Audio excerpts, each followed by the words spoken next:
Lydia Holston didn't whisper. She wanted an audience. In the center of the crest, Morgal. She strode up to the man she assumed was staff, lifted her wine glass, and emptied it slowly down his chest as the entire ballroom watched. "Stay away from my circle," she sneered. "You don't belong anywhere near power." The crowd gasped. Phones lifted. Some guests even laughed. But the man she drenched didn't flinch. He simply stepped back, checked his watch, and made one quiet call. 8 minutes later, the music died. The CEO vanished from the stage mid-spec, and Lydia's face drained of color. Because the nobody she humiliated wasn't staff. He was the architect of the $19 billion lifeline.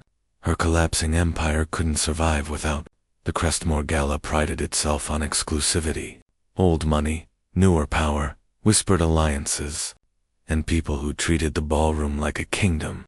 Crystal chandeliers glowed above silk-draped tables as the city's wealthiest families gathered to celebrate themselves.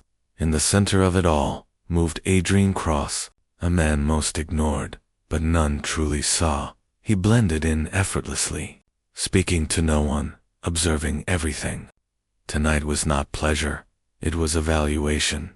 A $19 billion partnership decision hung on how the Holston family conducted themselves behind closed doors. He didn't have to wait long. "Excuse me."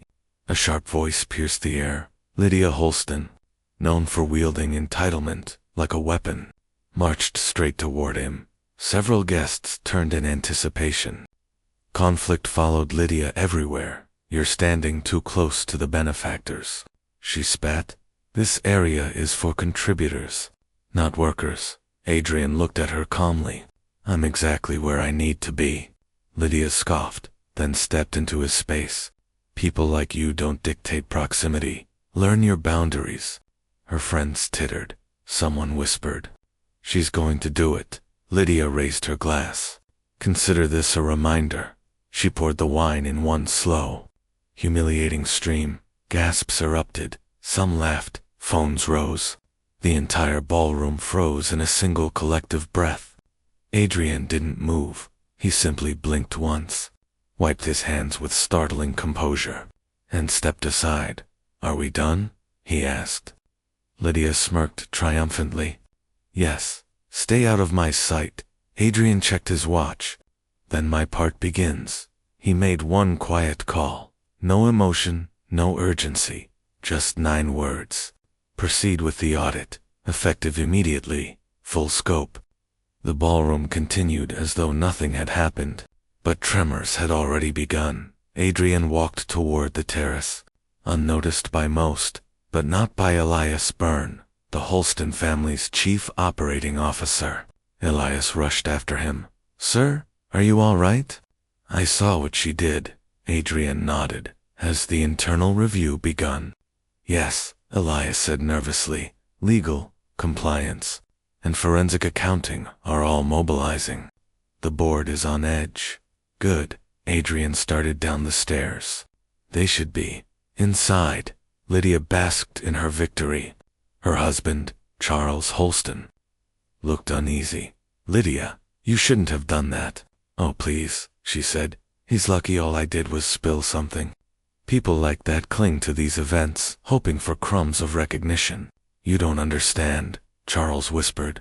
"Our company is hanging by a thread. Tonight's donor list includes the people Adrian Cross advises.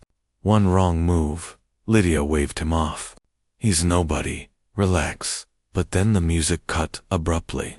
Lights dimmed. A hush fell. Eva Serrano, the CEO of Crestmore Capital, stepped onto the stage with urgency. "Not ceremony. Ladies and gentlemen," Eva announced, "we need to pause the program. There has been a significant development." Lydia frowned. "What now?" a staff member whispered to Eva, who stiffened. "He's here." She nodded in fear and hurried off stage. Lydia's pulse quickened. "What's going on?" Charles swallowed. "I think we're about to find out." 20 minutes later, the ballroom's doors burst open. 4 board members, 2 compliance officers, and the Holston family's lawyers rushed in with pale faces. Audits have begun, one muttered. Whistleblower files are open. There are irregularities in the revenue sheets and problematic internal emails. Charles grabbed a report and blanched. These are timestamps from tonight. Someone triggered a full investigation, Ava returned, followed by Adrian. The room fell silent. Lydia's confidence cracked. Why is he with you? Ava faced the crowd. Allow me to introduce the man who oversees Crestmore Capital's merger evaluations. Mr. Adrian Cross. Whispers exploded. Someone gasped. Lydia felt the floor tilt beneath her. Ava continued, for months. He has been reviewing Holston Dynamics for a potential $19 billion partnership. His recommendation would determine whether your company receives the investment that could keep it alive. Every Holston executive went cold.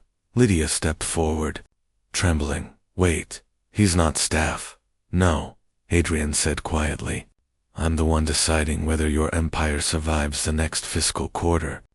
Her face drained of color. I didn't know that, Adrian replied. Is exactly the problem. A giant screen flickered to life. Compliance officers uploaded findings from the newly triggered audit. Discriminatory hiring records, suppressed internal complaints, secret bonuses, illegal wage structures, manipulated safety reports. Gasps filled the room. Board members shrank in their seats. This is catastrophic, one whispered. Adrian spoke clearly, every word a blade. I wanted to see how your leadership behaves when they think no one is watching. Tonight, your representative assaulted someone she assumed beneath her and laughed while doing it. Lydia collapsed into a chair. Adrian, please don't end our company over a misunderstanding. It wasn't a misunderstanding, he said. It was a demonstration of your culture. Charles stepped forward, desperate. We can fix this. Give us a chance. Adrian shook his head.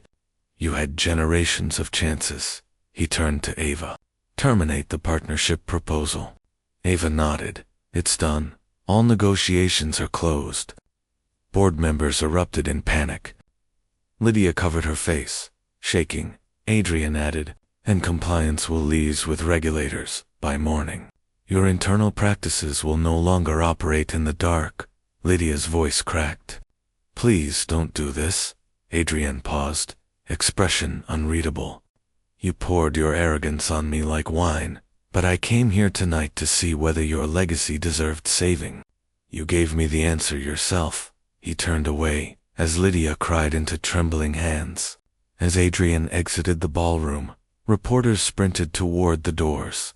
Elias whispered, Sir, where to now?